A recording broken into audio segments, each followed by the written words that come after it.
Welcome to our next chat where we talk with inspiring leaders from around the world about all things people, leadership, coaching, AI, and tech. And today we're joined by Sandra Oliver, who's the CEO and founder of Impact Coaching, which is one of the leading coaching organizations in Canada.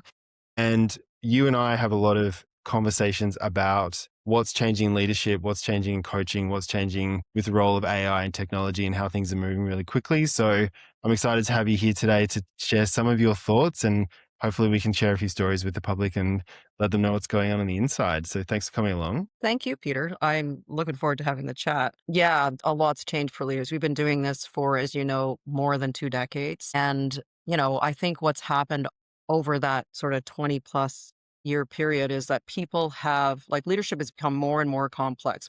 Broader expectations of leaders, much more complex needs for stakeholders, a greater number of stakeholders. The jobs are hard.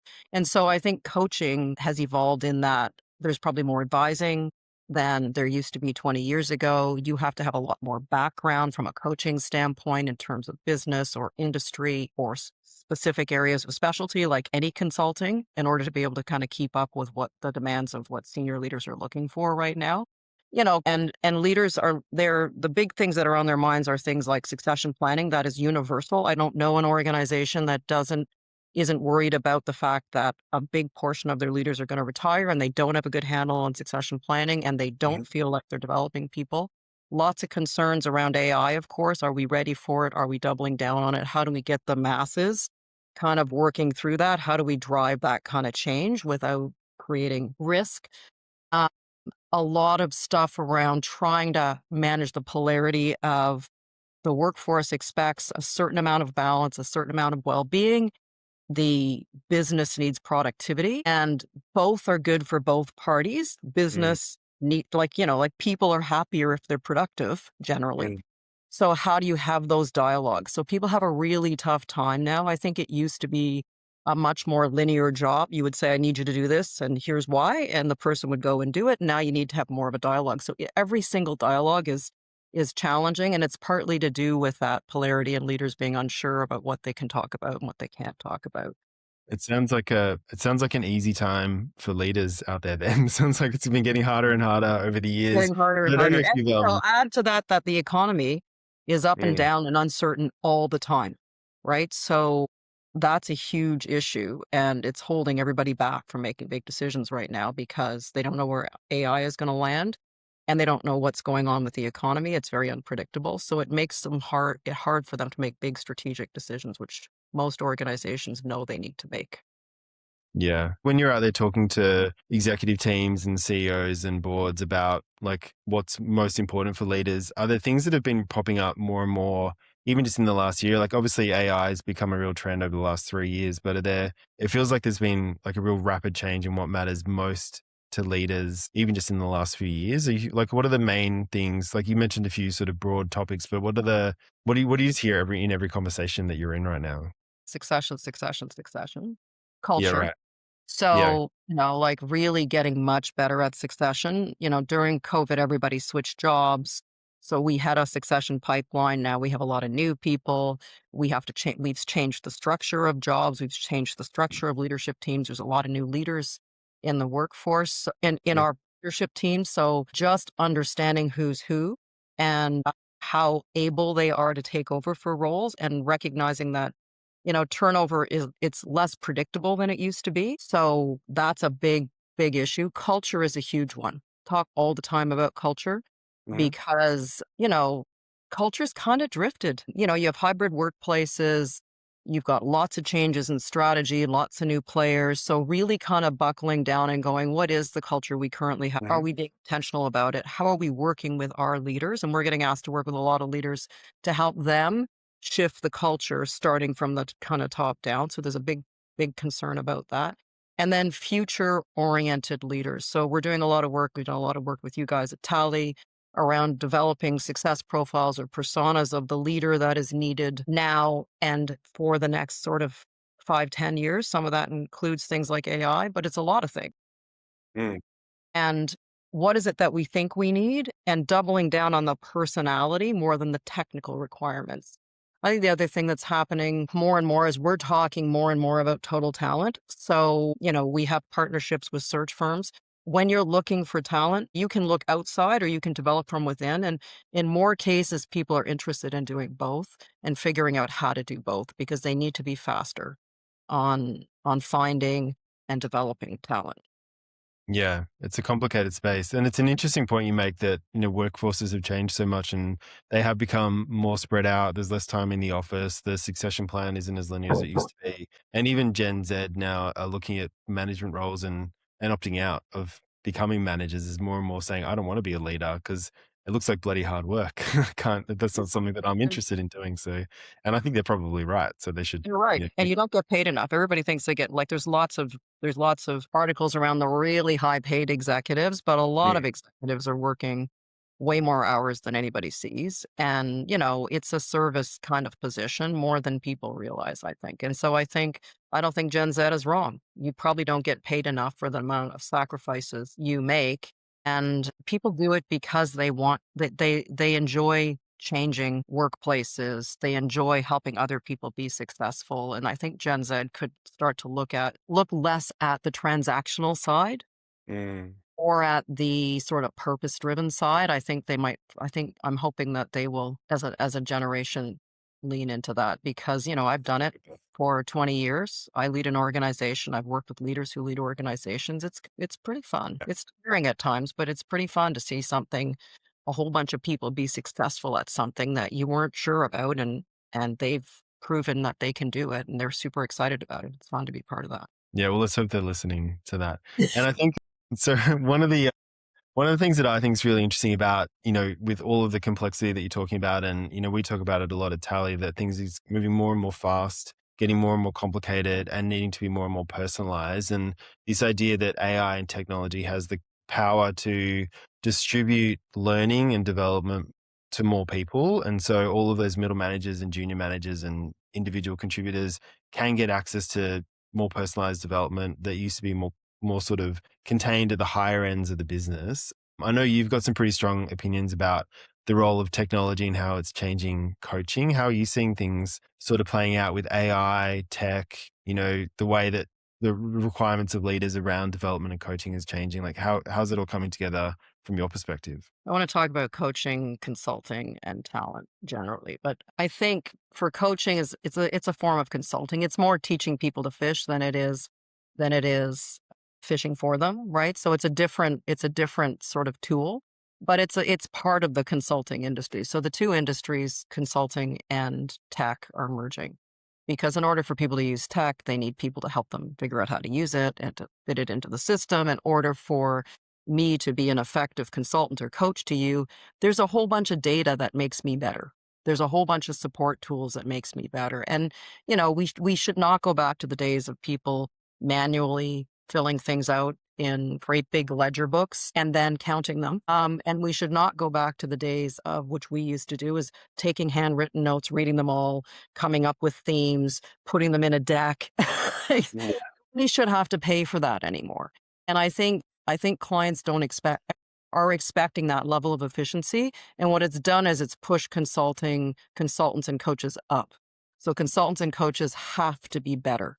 We have to have a broader base of experience. We have to be able to speak about the full complexity of what impacts a leader. And in order to do that, AI is just a huge support. And Tally's a great example of that because if you've got a whole team, which we have with many of our clients, you can do a whole bunch of analysis, obviously with proper permissions, which we get, but a whole bunch of analysis on the teams and then show up to your coaching meeting going, hey, I was noodling around. I can show you CEO or you CHRO how you can noodle around. And here are some of the key themes. You've told me that this is what's going on. I've been reflecting. I've done some work. You can do the same. And then you can go have much more informed conversations. That's what people are expecting. That's how AI is going to change the way people work. And there was a really interesting, and this is probably shifting more to the overall talent thing, but there was an interesting thing on LinkedIn today, and it was talking about how the workforce is changing from a pyramid to a diamond, how you're going to get lots more middlemen, like smaller the number of, I don't know if this is true, but I Mhm. think a lot of that really low level work, obviously, I think everybody knows that. is changing and being given to AI, and that means more complexity. So everybody coming into the workforce has to go, I got to be good. I've got to be good. I've got to be able to lean into AI. I can't be afraid of this, but I'm going to get to do a lot more complex work because I'm not there entering data, right? And that's kind of fun. And us as leaders, when you think about the diamond, that's middle managers have to get much better at coaching people and mentoring people to help them accelerate really quickly into that. So this should be a really rewarding experience. Obviously, there are risks. There are people that are going to get left behind, like as in any change. I think the other piece on talent and talent organizations in general, both external ones like ours and internal ones like your HR departments, self-serve, like much more self-serve. That's already happening. But Tally and tools like Tally give you an opportunity to prepare for your own performance management discussions. And that's what the younger generations are going to want. So making it easy for them to go, okay, I'm going in to meet with Peter. My last performance review wasn't great. Let's look at Peter's tally. Let's look at my tally. Let me think about how I want to approach him and how he's likely to respond so that I can better manage that meeting in a way that I feel more motivated, that he's getting my message. And at the same time, what that's doing is teaching the person EQ, emotional intelligence, right? Like it's teaching them about what to notice in Peter, what to notice in themselves, how to manage it. And so it's giving them those tools. You don't need a coach to teach them that. You might need a coach to teach them that in more complex situations, more senior situations, multiple players on teams. But there's a lot that they can do on their own. And I think that I'm hearing CEOs really pushing HR departments to really lean into that. They are data-driven departments and they have legacy systems and they need to shift towards much more nimble systems. Yeah, I totally agree. And just for the record, I did not have a bad performance review. I think we just want to clear that up and make sure that that's clear. And, and that sort of plays to what you were talking about earlier, that, there is so much more complexity. There's so much change happening. We sort of need to understand our people better. And I think with all of this change, we have to just also recognize as leaders that everyone's approaching that change in a different way. Some people are like, this is great. I don't have to do those spreadsheets anymore. I get to, leverage the curious side of my brain. Other people are saying, actually, I really love spending all day doing spreadsheets and my world's changing in front of me. And leaders need to work out how each of these different people are approaching it, how to still keep them motivated, how to keep them engaged, and kind of move away from the one size fits all to an individualized approach from leadership. And for me, I think that's kind of where tech and AI can be really powerful. It does what it does well, which is taking a whole bunch of complex random stuff and turning it into something personal and contextual at the other end. And that's sort of, we're hearing that from a lot of clients, just the ability for a leader to say, I'll talk to you this way, talk to you this way, talk to this other person this way, and know how to do that based on data, not just on their old school biases as a leader. What are you seeing then with all of this change and self-serve? What are you seeing that's kind of really sticking and making like a lasting impact? Like you've got impact in big words behind you there. What are the things that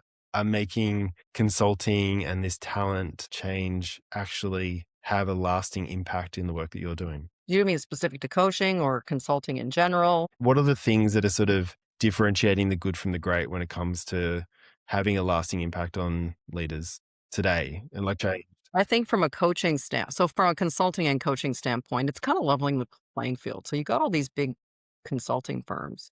The smaller firms like ours have always been able to play in niche places, but now we can play in kind of bigger places. So it's kind of leveling the playing field. And it's almost like we're returning to craft in some cases. Like you're seeing people going deep on specific areas. Obviously, the big firms are still going to be called for lots of things.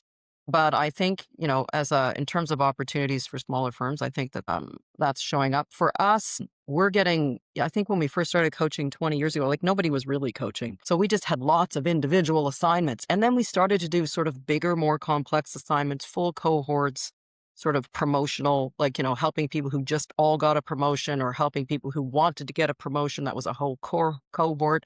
Then we started to do team stuff for executive teams, for project teams, for bigger teams. Now what's happened, and I think AI has accelerated that, and things like Tally have accelerated that, of these much more complex programs. So we think our culture has drifted, or we feel like the culture needs to move in this direction, and we need to move there quickly.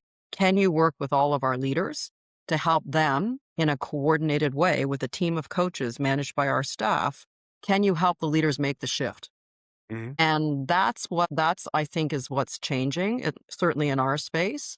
People are recognizing that like the one off stuff doesn't move the needle enough. It's the bigger, more coordinated stuff that allows people to really kind of make major changes in their organizations quickly. And if you think about lots of new leaders, lots of new people below, your top 2 or 3 tiers of every organization have a huge impact on the Mhm. workforce. If you can get that whole group hitting on all cylinders in terms of how they lead, how they manage the culture, you can have a big impact much more quickly. So we're seeing a lot more of that kind of work happening. We're also seeing a lot more from a coaching standpoint, rationalization of the industry. So there used to be a ton of single shingles, independents, Mhm.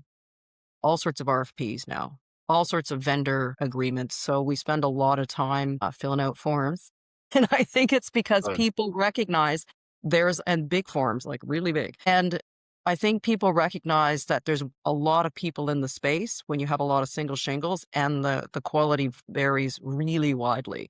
So I Mm. think bigger organizations are saying, look, we're just going to go with 5 vendors like ours, maybe some bigger ones, maybe some smaller ones, but Mhm. and we're going to have 5 of them. And we know that we have one throat to choke on that and that those people will be good. They follow a consistent model.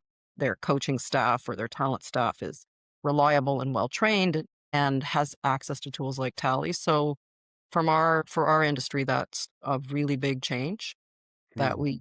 that's probably been the last 3 years. So I think a lot of individual one-off calling the person down the street kind of thing has dried up for most of those people. Yeah, that's really interesting. So in the context of a whole lot of change happening all at once, you actually need to also work out how to get a whole lot of people in an organization to move in concert all at once in the same direction. And to do that quickly and more efficiently than you've ever had to before, Yeah. basically. Yeah. And That's yeah, yeah, that's a good way to sum it up. Okay, so last question that I'd just love your opinion on. What's the one thing that you're most excited about, like to see where AI and tech go over the next, say, 5 years? Like, who knows what it's going to look like in 5 years? We'll all be robots by then. But say over the next few years, like, what's the one thing that you're like, finally we get to do this thing. Like, this is what's going to really move the dial that I'm super excited about right now. There's a curly I one without notice. think I think that we're just going to get better and better. And so one of the things that I'm always been really passionate about is like, look, I love what we do, and there's a lot of science, and the coaches that we tend to include in our group tend to be coaches who are always studying, always learning, people who are just always sharpening their saw. And so I think our ability to analyze and provide value to people will increase substantially with AI, is already increasing substantially. So what I'm really excited about is being able to show up with really credible data that, the team out here can put together and you don't need an expensive coach to do. That's better than what we did, faster, better, more informative. I'm excited about clients coming to me and saying, I don't know if I agree with your analysis because I did my own analysis and here's kind of what I think. Because at the end of the day, we're trying to help them.